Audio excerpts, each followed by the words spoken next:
Good afternoon and welcome to the Newsroom Pub. I'm Milwaukee Press Club President Mary Ann Lazarski, and I'm glad to see a full house again. Thank you for being here. We are here today with Jilly Gokalgandhi, Vice President of the Milwaukee Public Schools Board of Directors. Little background, first of all. She was first elected to the MPS board in 2021 and has emerged as a key spokesperson for the district as it deals with severe financial problems that came to light in recent months. Earlier this month, state officials released data showing Milwaukee Public Schools will receive about $81 million less in state general school aid in the 2024-25 school year. An estimated $42.6 million of that reduction was caused by an adjustment from the state's Department of Public Instruction after MPS failed to report financial data properly in the 2022-23 school year. The financial problems were revealed less than 2 months after district residents narrowly approved a $252 million referendum intended to help cover a projected $200 million deficit for the 2024-25 school year. Okay, so now before we get started, I'd like to thank our event sponsors. As always, our presenting sponsor is Spectrum News 1. Our supporting sponsor is We Energies, page 2. I'd also like to thank our event partner, WisPolitics.com. WisPolitics partners with the Press Club for this luncheon as part of its ongoing event series in Milwaukee, sponsored by UW-Milwaukee, Wisconsin Academy of Global Education and Training, 1125 at Pabst, Medical College of Wisconsin, Commercial Association of Realtors, and Spectrum. I'd also like to welcome our media panel for today, Corey Hess from Wisconsin Public Radio, Rory Linane from Milwaukee Journal-Sentinel, and Jenna Ray from TMJ4 News. So now please welcome our guest, Jilly Gokalgandhi.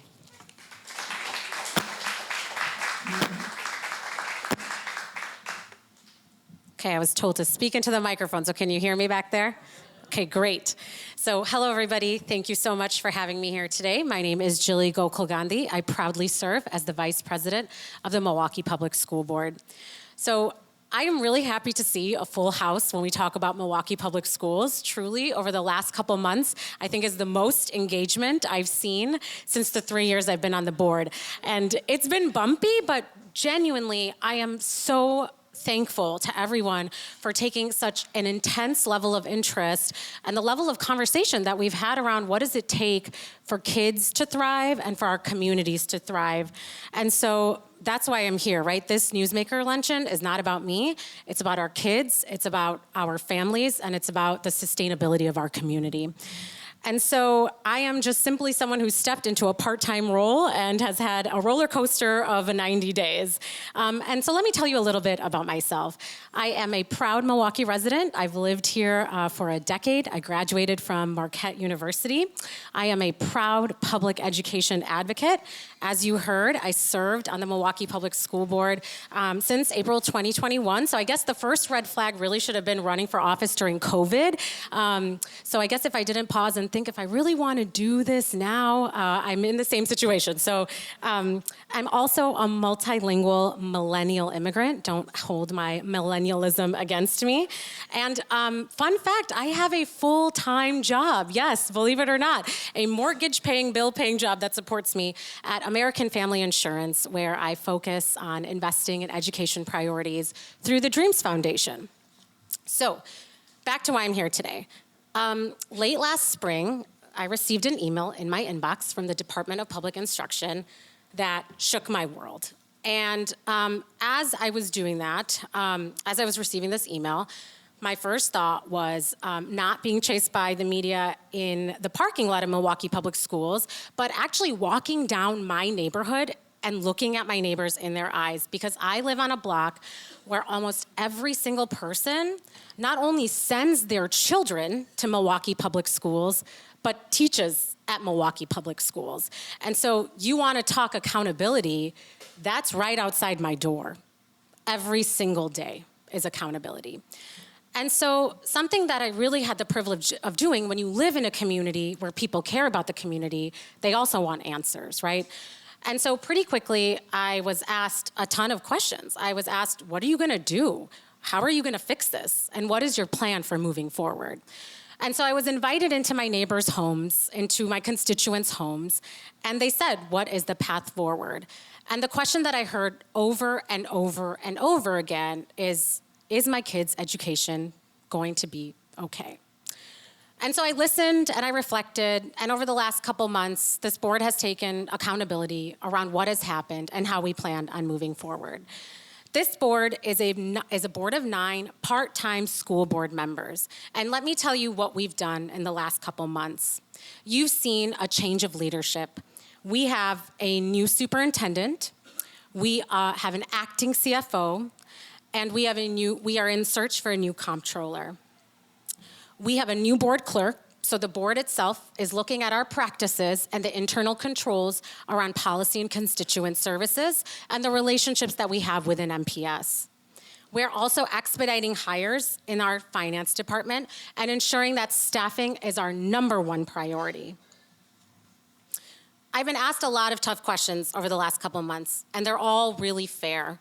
And I hope that as I proceed, that you get a better sense of where we are and where we're going. I also just want to contextualize a little bit about what MPS is, right?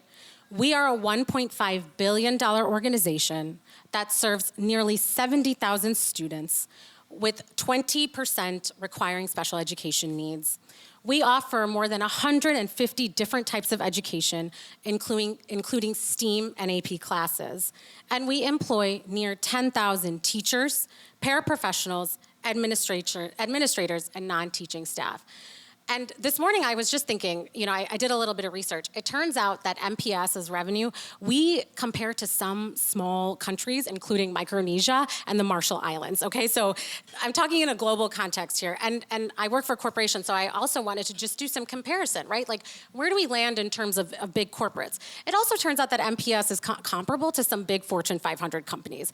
And so, again, I just want everyone to understand the level, the grave responsibility of a part-time elected board over an institution that is responsible for being a big employer in this city, for being the major education system in this city, and for being a part of the socioeconomic fabric of this city.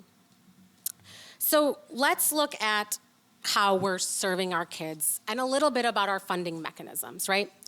In 2023, a report from Forward Analytics, which is a nonpartisan research group in Wisconsin, showed that Wisconsin's K-12 schools increasingly rely on dollars approved at referenda to fund local education. So here's the reality. In 100 school districts, referenda-approved dollars funded more than 10% of district spending. In 14 of those districts, referenda dollars paid for more than 25% of funding. This means $1 in $4 are being funded by referendum when our state legislature is sitting on $7 billion of revenue. And we all know that our schools are funded by tax revenue limits, right? And this was imposed on schools around 1993. So let's talk a little bit about the effects of what that means. Since 1993, 82% of Wisconsin school districts have put more than 1,500 operating referendum questions on the ballot. And over 58% of those were approved. Because our communities understand that if we don't fund our schools, the domino effect of that ripples to all of us, regardless or not if we have children in the school system. Last year, Wisconsin approved spending totaling $650 million. That's up $180 million in 2010. And again, I want to emphasize that we are sitting on $7 billion of revenue. This is a drop in the bucket of what our kids need and deserve. So let's talk a little bit about how MPS spends their dollars. At MPS, 90% of our 2022-23 budget dollars went directly to classrooms. So again, let me help you contextualize what that means. Out of every dollar, 90 cents is going to our classrooms. And that's what our community said. They said, we want you to put more money in our classrooms. And I fundamentally agree with that. But what does that leave? that leaves 10 cents for an administrative function of a $1.5 billion school district that serves 70,000 students. And so when people ask me, how did we get here today? Well, look at the combination of the funding mechanisms that we have, where we have to go to ask for money, and who we fund and how we fund it. And so I want to bring this back to the children and families of our community. The MPS board has taken great steps for accountability. This is the fastest I have seen a bureaucratic institution move in 2 months, and I have worked in the public, private, and non-governmental sectors. The other thing that we are really focusing on with our new board clerk is looking at our constituent services, our data and our practices, as well as how we move forward in rebuilding trust and relationships with the administration to ensure that we are never in this place again. And so I am personally heartened to know that we are on the right path forward. In September, we are going to welcome our students back into our buildings. That's like T-minus tomorrow, it feels like to me. And so we have a big responsibility ahead of us. At the end of the day, the kids and our families are our number one priority. So we need to make sure that our schools and our systems are ready to respond to their needs. And so thank you so much for your time, and I'm ready to answer your questions. Hey, Jilly, thank you for being here. So the school district and DPI staff were meeting quarterly since April 2023. Oh, okay. I'm sorry. Can you hear me now? Better? Do you want to come up here? Is it on? Do you want to try this one? Sure. All right. So the school district and DPI were meeting quarterly since April of 2023, and then monthly starting in February 2024 and weekly in March of 2024. That means that the district knew about the financial problems before going to the referendum. I think a lot of people that live in Milwaukee and voted feel duped by the district. So how could, knowing the state of the district's finances, how could you ask for the referendum to be passed? $252 million. Thanks, Corey. So again, I found out about the financial issues we were having when DPI sent me that letter, when that letter landed in my inbox on that Friday. And so I understand what you're saying. I genuinely get the perspective, and I want our constituents to know that this board, once we found out what had happened and what had been going on, took responsibility. So we got that letter on a Friday. On a Monday, you saw a meeting where we had parted ways with our superintendent. The following week, you saw a meeting where the CFO and the district had parted ways. Then you saw our comptroller leave. And now you're seeing two new leaders, our board clerk, as well as our new interim superintendent. And so that's one part of the question. The other part of the question, Corey, is that, again, in my comments, we have heard that the referendum is not an MPS problem. It is a statewide K-12 system problem. You heard me say that over 100 school districts have to go to referendum because they do not have enough money to operate. And so the referendum is not an MPS problem. It is a Wisconsin school system funding problem. One of the things, can you guys hear me now? One of the things that you said in your opening comments, though, was that MPS has this more revenue than the Marshall Islands. Is that right?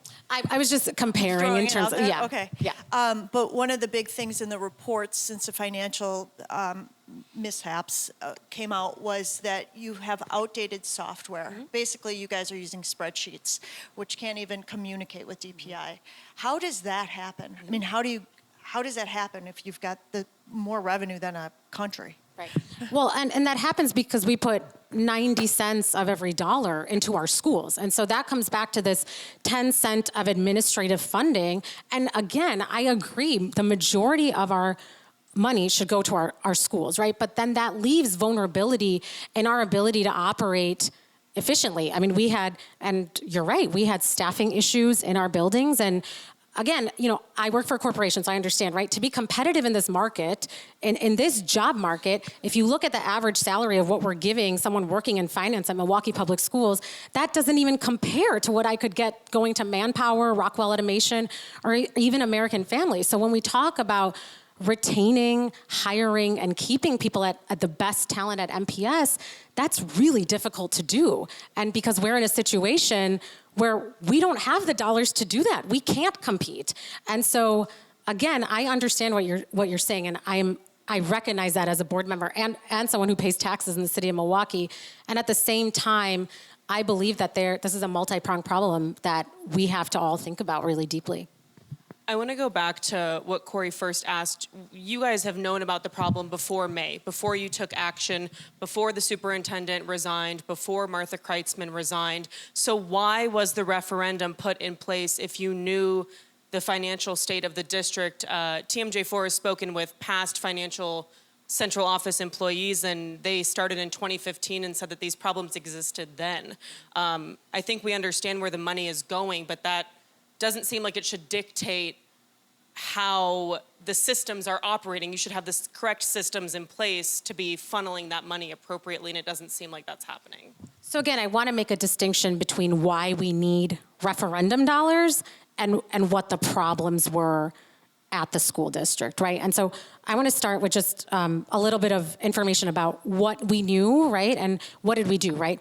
The board asked, if you go back and watch, and I have sat and watched over and over again our committee meetings and really said, trying to reflect on what was my responsibility? Where do I fit into this? And we had asked questions over and over again. We were told that significant work was underway to address the weaknesses found in the audit. We were given claims of vast improvements, of meeting more deadlines. And it wasn't just the administration. Our partners in this work had also reassured us that work was moving forward. So that's one thing, right?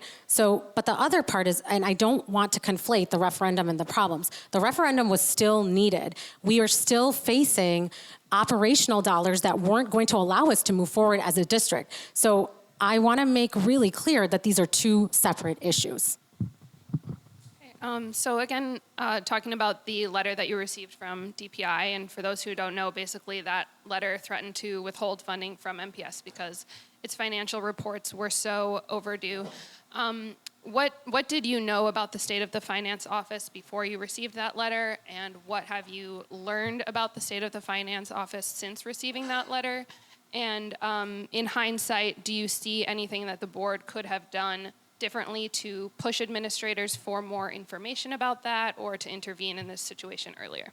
Yeah, absolutely. So here's what we knew, right? The auditors attributed turnover and staff and DPI systems changes. So we knew that there was staff turnover. But here's what we were doing even at that point. We had contracted 2 entities to help fill 6 identified staff positions. And we were given reassurances that these contracted staff positions were going to turn into full-time staff positions, right?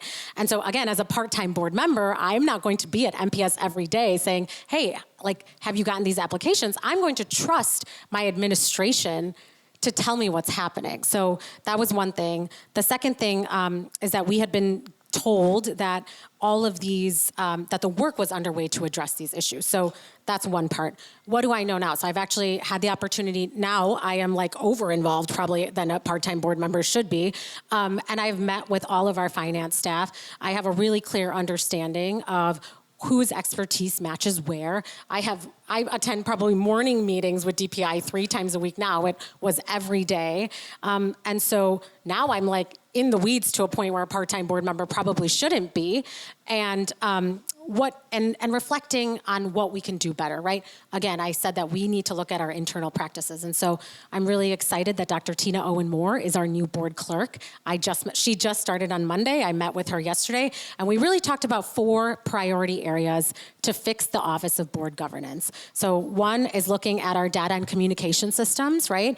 2, looking at constituent services. 3, looking at the relationships we have with administration and the communication and trust rebuilding that we need to do. And 4, the strategic visioning of this office. So other than just looking forward at what you can do differently, reflecting, is there anything you think that could have gone differently? Yeah, I absolutely think we could have asked harder, tougher questions, right? I don't deny that at all. But when you're given, again, as a part-time board member, when you're given reassurances over and over and over again, and it's not that we didn't ask questions. If you go back and watch the committee meetings, hard, tough questions were asked. We were given reassurances that didn't materialize. So there's going to be an announcement later today that nearly 40,000 people have signed recalls of you and other board members. Do you think that you and your fellow board members did anything wrong besides not asking hard questions?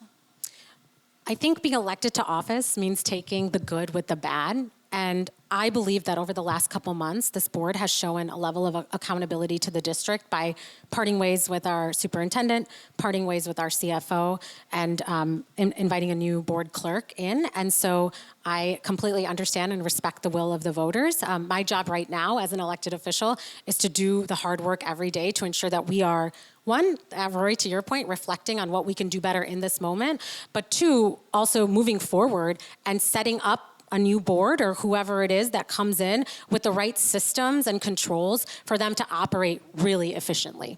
40,000 people signing a recall. Do 40,000 people normally vote for a school board election? My election, I think, had 5,600, and that's like a pretty high turnout election. Yeah. Will you rerun? Will you try to keep your seat? I am trying to focus right now on my job and what I'm doing and making sure that our kids in September are prepared to come back to school. So kind of building off that, the recall is just one of many discussions that have been happening about basically taking power away from the current school board. There's also been discussions about mayoral takeover, governor takeover, eliminating the school board or breaking up the district. What are your thoughts on the suggestions of taking power away from the current board, and what do you think is needed to improve the governance model of MPS and ensure accountability? And I mean, you were mentioning just how much of a challenge it is as a part-time board member to hold administrators accountable. What do you think could make a stronger governance model for MPS? Yeah, so I think that you've seen that the governor and the mayor have both rejected takeover conversations. I believe that the public school system should have a publicly elected school board. And when we think about like the seriousness of governance, I think we have to really think, what is the expectation of a part-time elected school board? What is the expectation of a part-time elected school board to our schools and our communities? I have 21, 22 schools in my district. I think I have about 20,000 more constituents than our alderperson does. And so I think we as a community need to have a really serious conversation about, what do we expect? What are the expectations? I want to talk a little bit about the corrective action plan that was put in place with you guys, Todd Gray, and DPI to kind of move forward and alleviate some of the financial issues that you guys are having. One of the biggest black holes that we saw in that corrective action plan was staffing, specifically in central office and more specifically in the finance department. Several deadlines are in that corrective action plan. One was 9 days ago to have everything in the financial office staffed. Do you have the financial office staffed, and did you meet that July 15th deadline? Yeah, thanks for that question. So again, we are meeting every day with DPI to relook at the corrective action plan, and we're working right now to source applicants, right? So the problems that we've had over the last 18 months don't get solved in 2 months. And so we have to be realistic, and we're going to have a conversation about what, deadlines look like and how we move forward. I think we had those in there to ensure that there was some scaffolding around how we can move. But we are, with Todd, we hired Todd Gray. We're actually reaching out to the city to help us procure people that they've hired in their finance department to come and help us. And so we're moving forward with our staffing requirements. We are not quite there yet, but that commitment doesn't go away. Literally just on Monday, we had a call with DPI talking about how we get more applicants in our applicant pool. So we talked to Todd Gray about a month ago in detail about this corrective action plan, and he said that these dates were attainable. So are you saying that they're not attainable? I think we have to relook at them. I mean, you just said to me, right, that we've missed a deadline, and now we have to be really honest about that, and I'm willing to have that conversation. Again, we've been trying to hire staff for the last 18 months, right, and so we need to relook at the way we're doing that, and we're going to have to revise some of those deadlines because it is a really, it's an intense process, and we're going to have to understand what is the available staff, how can we move forward, and then pivot from there. And since that July 15th deadline wasn't met, there's something in the corrective action plan that states that the district has to hire an outside firm to come in to help with those positions, and that there's a contract in place with an accounting firm that needs to be met by July 30th. Where do you stand with that deadline? So I will have to get back to you about the particulars of that. I'm uncertain, so I will loop back around to you with that answer.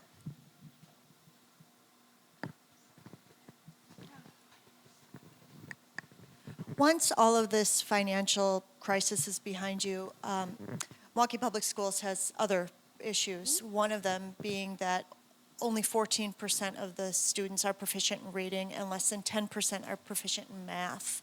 How does the district begin to tackle that problem?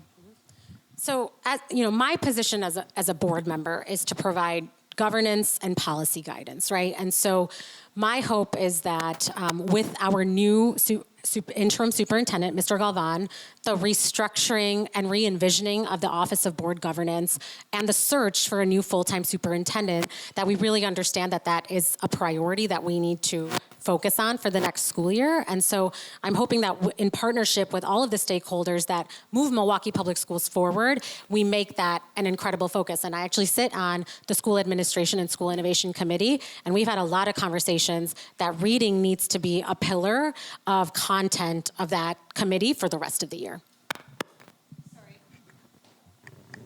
Act 20, the reading literacy bill, was passed. Is Milwaukee already doing that? Is Milwaukee already following those guidelines, or is that something that MPS will have to implement? I think on a full scale we'll have to implement it. What I do know is that we have a subset of teachers who have already been preparing through that curriculum to implement it in our buildings. And okay, thank you. Okay. Another criticism of MPS has been that the district hasn't fully implemented its equity policy, which calls for equity-based budgeting and annual reviews of the district's progress on equity. I guess a lot of people feel like resources aren't being equitably distributed throughout MPS. And you yourself criticized the June equity review for being short on metrics. So do you feel the district has fallen short of implementing that equity policy, and what do you think needs to be done about that? You know, I spend a lot of time in my buildings. I spend a lot of time in central office. And one thing I want to say is there are incredibly brilliant, smart, hardworking people doing work every single day at Milwaukee Public Schools. What I think we need is a re-envisioning and a leader who's going to take us to the next level. And so there's two, I feel like just a broken record. But again, we have a new interim superintendent. We are starting the search for our new superintendent, and we have a new board clerk. So you have a confluence of new executive leaders of a district who now we are asking to bring forward a vision that looks really different. And so my hope is that with all these changes, we're able to have really in-depth conversations from the nitty-gritty. What do presentations look like? What data are you bringing to committee meetings? All the way to what is our strategic vision? How are we best serving our kids and our families? And what does that engagement process with our community look like? And will that change at all how you approach forming the next year's budget? I can't imagine that it wouldn't, Rory. Yeah, absolutely. In what ways? I mean, I can't speak to that right now, right? Because there's so many factors. We have to understand what our third Friday count is. We have to understand the confounding variables that exist. But again, I think it looks like speaking with a new administration, talking with a new board clerk, having more public input at our meetings to really move forward in a vision that feels united around a common goal. At the end of May, you guys passed the fiscal year 2024 budget moving forward. Part of the corrective action plan was to have the fiscal year 24 certified budget submitted to DPI today. Has that deadline been met? I have not checked in with our superintendent, but we passed the budget at that meeting, which allows the district to move forward to make those steps to maintain our requirements and obligations to the state. Are you concerned with all of the deadlines and the tasks that are in the corrective action plan, given the amount of work that has to be done? I know another deadline that has come in past was staff being trained on standard operating procedures and being implemented. That was supposed to happen last week. Any update on that? Yeah, I'm not concerned with the deadlines. What I'm concerned with is that we need to relook at our processes. We need to look at the way we do business. And so how are we going to get people on board to do that, right? Do we have the right leader at the helm with Mr. Galvan? Now we do have a leader who's going to be able to look at things really critically and say, here's what wasn't working and here's how we need to change. And I actually have a lot of faith in Mr. Galvan and his ability to lead. I've been watching him in these meetings take leadership over this corrective action plan. And I have a lot of faith that he's going to be able to move this work forward day to day. So are we following the corrective action plan or are we following the superintendent? I mean, we're following both. The superintendent is now responsible for the corrective action plan, whether that looks like changing the dates, updating the public on what those metrics look like and what possible dates could be moving. Like many urban school districts, chronic absenteeism has been a problem, especially since the pandemic. I know that the board changed its policy and also works with the DA's office, but that hasn't helped. What if anything, can help curb chronic absenteeism? Yeah, I think when I was a community schools coordinator at Bradley Tech High School, we had very similar problems, right? And so what we looked at was the culture and climate of the environment. And in an environment where our public school system is being underfunded and we're not able to recruit and retain teachers because of many other variables in the community, it gets really difficult to do that. We're asking teachers to be social workers, food preparation workers, parents, and so nationally, right, this is a national problem, how are we supporting our teachers and our parents to ensure that the communities and the culture in our school buildings are creating an environment where kids are wanting to show up? And so I think it's kind of a larger question than that, and there are so many moving parts that we have to look at every single one of them. The state legislature last session wanted to put in more punitive measures. That task force really didn't go anywhere, but it will likely come back. What do you think about doing that for parents and students, kids who aren't going to school? Yeah, I believe in more of a restorative justice approach to children and how we address the challenges that they're coming to school with. And so I would urge our legislature to also take that approach and to look at the incredible restorative practices program that we've implemented at Milwaukee Public Schools. We've seen really incredible results at the sites that we have in our district that have adopted those. The district has hired a firm to produce a long-range facilities plan, which could ultimately propose closing schools because of the declining student enrollment in the district. Do you think MPS should close school buildings? And if so, what would you prioritize as a board member in deciding which schools might close? So the long-range master's plan looks at a variety of inputs and levers to ensure that our district is operating at efficiency, right? So closing schools is one of that, but we're also looking at, our systems of operation. Where are our kids? What does the heat map look like? Where do systems and facilities need to be updated? Where are our green yards need to be updated? And so I think that's one lever of a larger system. And I'm looking forward to that facilities master plan. And I think once we have that and once we have the data, we'll be able to make better decisions. So do you believe the district should consider closing schools? I think we have to wait for that long-range facilities master plan to come to us. I really want to make data-driven decisions around experts who are providing us guidance. Dr. Posley worked for MPS for several years, and Eduardo Galvan has worked for the district for more than 30 years. Is it time to look outside for a superintendent? Can we trust the people who have been working in MPS to solve this problem, who likely knew that this problem existed?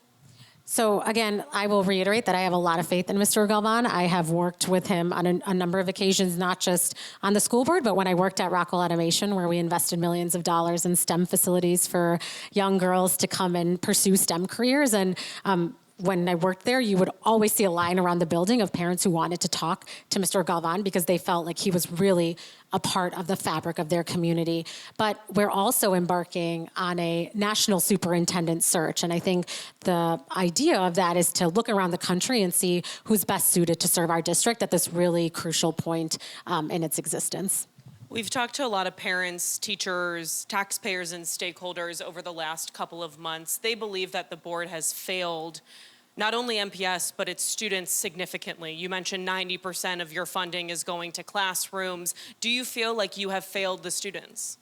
I feel like this board has taken accountability in a number of ways, right? When we were made aware of the problems, we parted ways with our superintendent. We're going forward in a new vision. You see me standing here in front of you asking these questions. And so, like I said, being elected to office means taking the good with the bad. And I'm prepared to roll up my sleeves and do that really hard work to get us back on a direction that feels good for our community.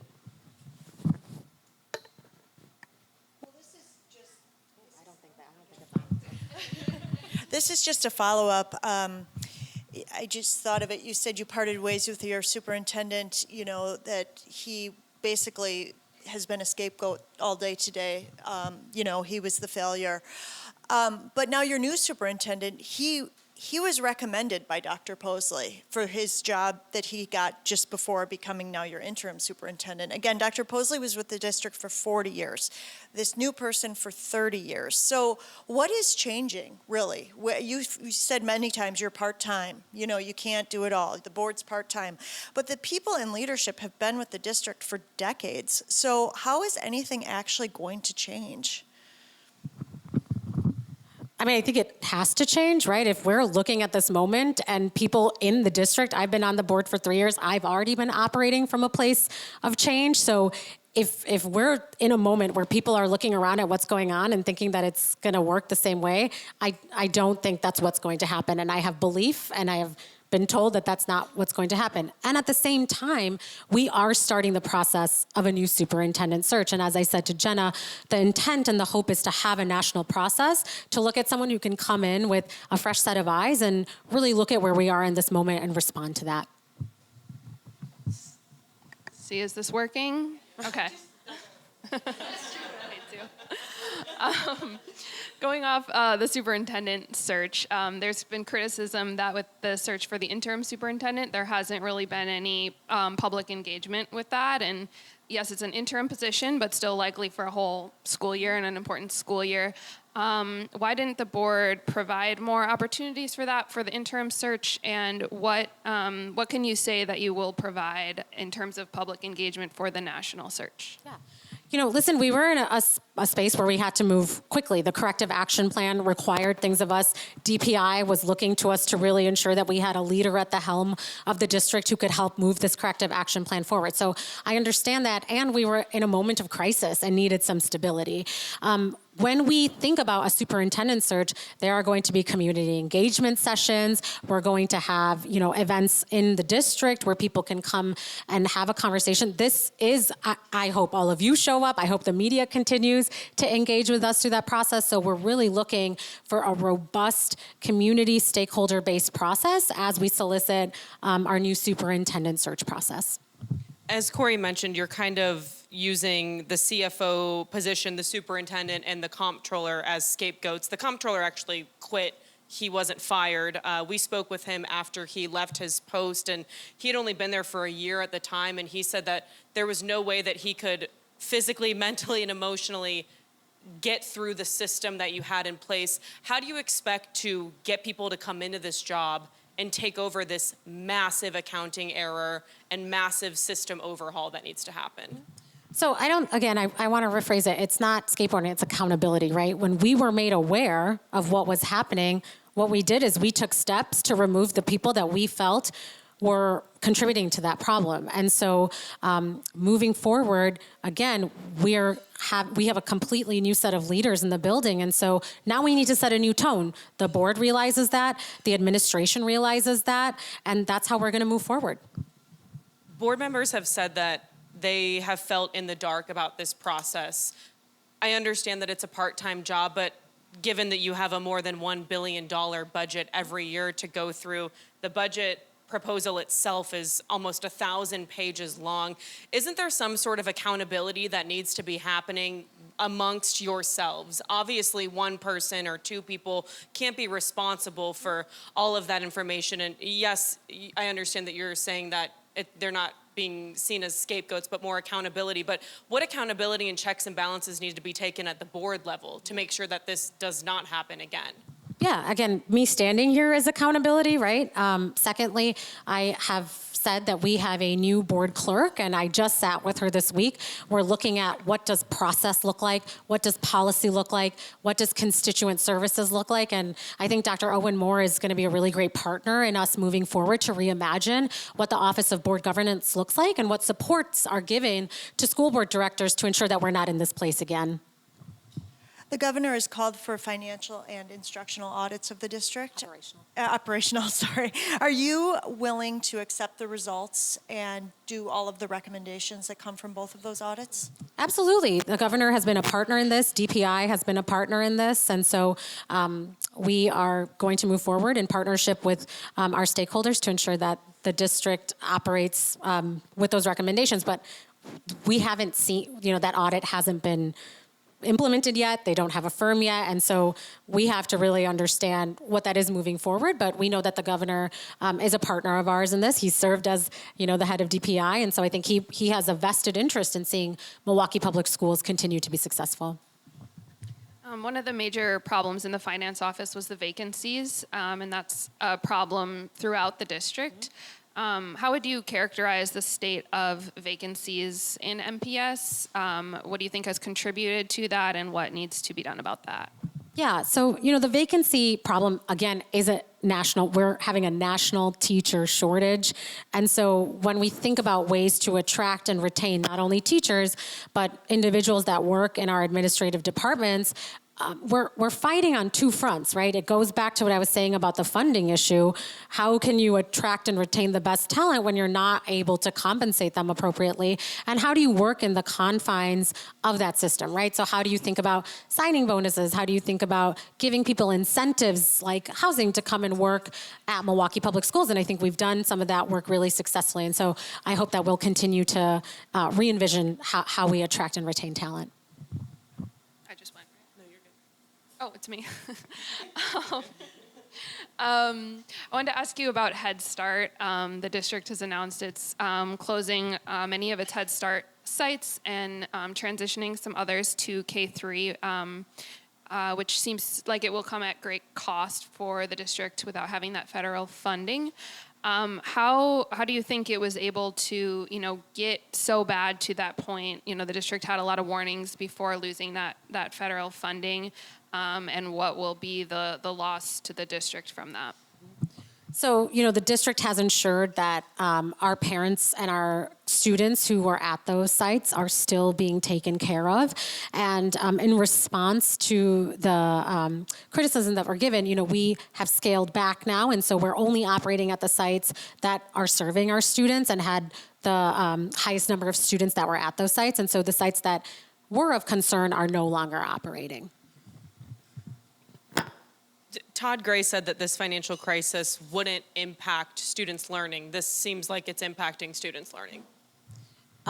So we are looking at ways. Our kids are coming back in September. We've talked a lot about how Todd Gray is going to help us look at a number of levers to pull so that it doesn't impact our kids. And so once we know what that looks like, we'll be able to move forward. But again, we're going to be ready to serve our students when they get into our buildings, no matter what. Head Start's 1,500 students. So what about those 1,500 students that are Yep. impacted by this loss of programming? We're still providing services to those students, and MPS will continue to provide services to those students. Part of the city sales tax state agreement was that police officers would be put into MPS schools.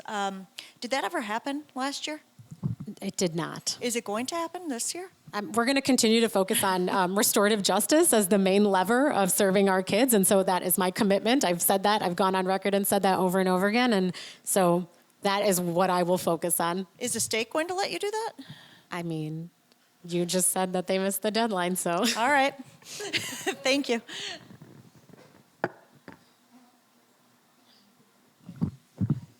I can only do so much. Okay, thank you to our media panel for their questions. No, don't go anywhere, because now you get the hard questions from the audience. So Great. if you have a question, please be brief, identify yourself, and state your question. Hi, Gina Stolp. I live in Jilly Gokalgandhi's district. You're my representative at the school board. I have a child at MPS. I understand the seriousness of the challenges that MPS is facing, the ridicule, the conversation that we're having today. I also know that we are in an institution that is extraordinarily resource-strapped, and you have 40,000 people engaged in a recall. How can those 40,000 people support the district at a time when there are simply not enough resources to do everything that you need to do? Yeah, I think there's two really specific ways. One is we are embarking on a new superintendent search, and so we'll need everybody to come to the table and really help us identify a new leader of this district who can lead us in a time where there's a really large, changing, evolving environment. And the second thing is you have state legislatures, you have state representatives who are responsible for allocating funds. We are sitting on, again, I want to remind you, a $7 billion surplus. So call your state reps and tell them to fund our schools. Thank you, Sharon Cook. We've been talking about accountability of all sorts of different things, but one accountability you haven't discussed is that legislature and the changes that have been made over the last decade regarding choice, removing many students from public schools, and residency, which has changed much of the fabric of the city. I volunteer in a school where some of the teachers now live out of the city, their kids are out of the city. And back to those 40,000 people as a volunteer, really, go into a school and give them an hour. You'll be amazed what you learn. Yes, volunteer. Number 3. You usually have 3 asks, right? So that's my third one. So what about the legislature? Oh, yeah. Fund our schools. You're sitting on $7 billion of surplus, right? Fund our public schools. Publicly funded schools should get public tax dollars. And I have said that, and I'll say it over and over and over again. My name is Wayne Youngquist. I'm a graduate of the Milwaukee Public School system. How much do you pay? How much do you spend per student, and how does that compare with other major school districts? Yeah, so Chris Thiel, our lobbyist, is here. So if you could give me a per pupil, the most recent per pupil dollar and the comparison to our neighboring districts, I know that there is a proportional difference. I don't know the exact money, so I'm going to ask Chris to answer that question. Here, you got to take this microphone. Oh, sorry. I can get you the exact number. I think we're in the range of about $13,000 per student. And as was described earlier with this revenue limit situation that the state has, there's variability across the state in terms of how much districts get per pupil. So as you've heard about the referenda that we have passed over the last 4 to 5 years, the one that came a couple years back was actually to catch us up in Milwaukee County to be at about the same place as our neighboring school districts in the region. I don't have that exact information. I could give you a range, but we're comparable to a lot of districts across the country. One of the things that is highlighted a lot that is different is the intensity of poverty in the city of Milwaukee relative to other large urban districts. And so there are different ways at looking at that per pupil funding. Sometimes people kind of divide the total amount of money against the student population and use that figure. I don't think that's necessarily the accurate way to look at things, because you have to bring into perspective the number of students with disabilities, the number of students challenged by poverty, English language learners. So there's some nuance about how you get to that number, but we could try to provide some national information. If you leave your contact information with me, we'll send you a follow-up email. Hello, my name is Cindy Carter. I'm from Appleton, and seeing this from the eyes of not in the district, I would like to come to your rescue, because this is not a Milwaukee Public School District's problem. This is a Republican legislative problem. The Republicans all over this country are trying to starve our public school districts into nothingness. And it's not your heads that should be rolling, it's the heads of our Republican legislators. And I commend you for being here, I commend you for what you're doing. And I say to the rest of you, like she said, call your legislators. We need our public schools funded again. Hi, Aaron Lippman. Thank you, first of all, for being up here. It can't be easy, and I have great respect for people who choose to engage with the school board the way you do. I heard some conflicting comments earlier. You talked about how you believe Milwaukee Public Schools should be governed by a publicly elected, constituent base. Yet at the same time, it's a part-time role, and you have a professional life, personal life to manage. So can you help me understand how we can continue with a 9-member board that is part-time and improve the district outcomes? Yeah, and I think my response to that was we as a community have to have a discussion about what is the expectation, right? I fundamentally, philosophically believe that we should have a publicly elected school board, but then what does that mean for our community? What does that look like in terms of time commitment? What does that look like in terms of what we expect for them? So I think that's a conversation we need to start having with our community. Hi, my name's Chris Fons. I'm a retired Milwaukee Public School teacher. Both of my children go to Milwaukee Public Schools. I think we should really look at this excruciating cross-examination of the school board as very telling of our community. I mean, do we do this for the head of the MMAC or NML or all these other institutions? No. When I listen to public radio, or I listen to read the Journal Sentinel, or to any of the other outlets, we don't see this kind of, what did you do with that $1,300? Or what's happening here and what's happening there? There has been a concerted effort to destroy Milwaukee Public Schools for at least 40 years, from the top down, and lately, the richest people in this community spend over $1 million to keep money from the poorest people in this community. And who are we examining? Is the publicly elected school board, and putting them up at noon on a Wednesday and saying, what did you do wrong? What did you do wrong? We're not looking at the larger resources that are spent in this community. We are looking at the public institutions that are actually trying to do good in the community. It's an upended system that we have, particularly in the media now, who seem to be carrying water for the MMAC and other organizations. It's really, quite awful to see this kind of journalism. I see it as gotcha journalism at its worst. At its worst. I don't think you do. I've listened to you all hour. The thing is, we would love to look into Northwestern Mutual's books, but they're a private company, so you can't. No, you actually can't. Private companies you can't look into because they're private. Taxpayer money goes into Milwaukee Public Schools. It goes into the city of Milwaukee. It goes in. MMAC. I'm just responding. We're not attacking. People don't know where finances go. It's our job to find out. I'm a taxpayer. You guys. I live in the city of Milwaukee. I pay taxes to Milwaukee Public Schools. And I want them to succeed because it would ruin my home value if they don't, and it ruins my kids. I don't, okay.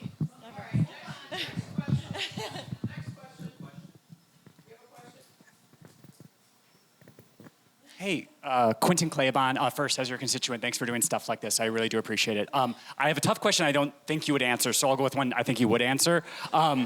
Okay, let's start with the one I would answer, Yes. and then what's the time, Marianne? Yes. I kind of think the state and local officials maybe blew it. I understand the convention took precedence, but really no changes are going to happen before the school year starts. So I would love to know, could you give us an update on what input, what assistance, mayor's office, county executive, governor have offered, or DPI have offered so far? And then where would you like to see them help out with Milwaukee Public Schools? If you could get specific, teacher apprenticeships, business partnerships, that sort of thing. Thank you. So starting with the governor's office, we've obviously seen Corey, mention the operational and the instructional audits that the governor will be doing. We've also been keeping them abreast of any progress we've made. We let them know about our interim superintendent, our intent to start our superintendent search. So we've been in communication, just sort of letting them know what's going on.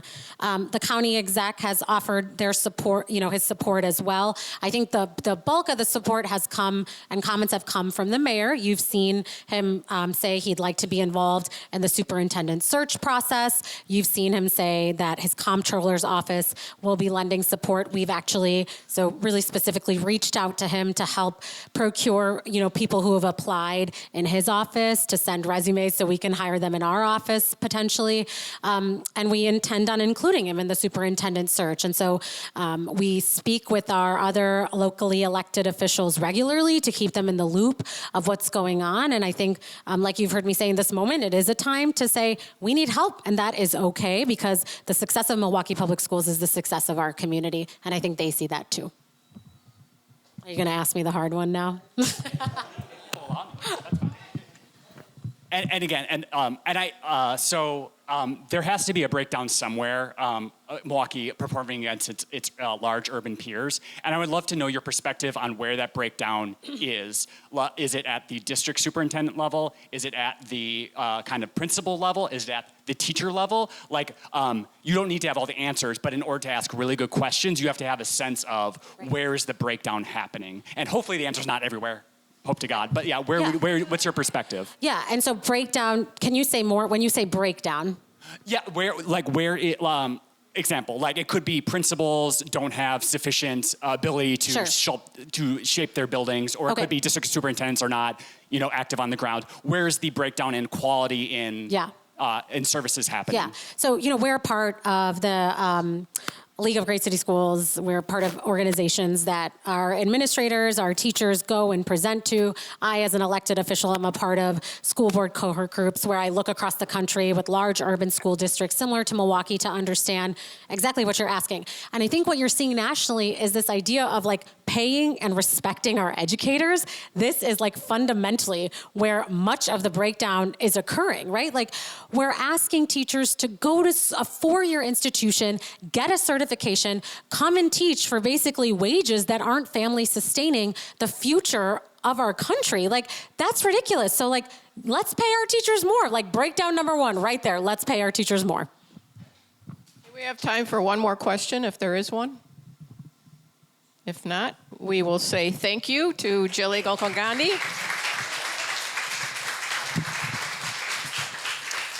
Thank you again to Jenna, Rory, and Corey for their questions and for your questions. Just a couple of things before we wrap up. Thanks again to our event sponsors in the Newsroom Pub and Safe House for being the hosting sponsor of this event. If you are not a member of the Milwaukee Press Club and you're interested in that, please go to MilwaukeePressClub.org or see Joette on your way out, and she can help you. And let me put that down and go to the last page. Okay, we have an event coming up. It's a little different than our normal luncheon here. It's Wednesday, July 31st. It's an evening book event with Peter Jess here at the Newsroom Pub. So keep an eye on our website for more information. And please remember, we're here and we have a lot of events. And so it's great to see all of you. And I hope to see all of you at another event soon. Thank you. Have a good afternoon.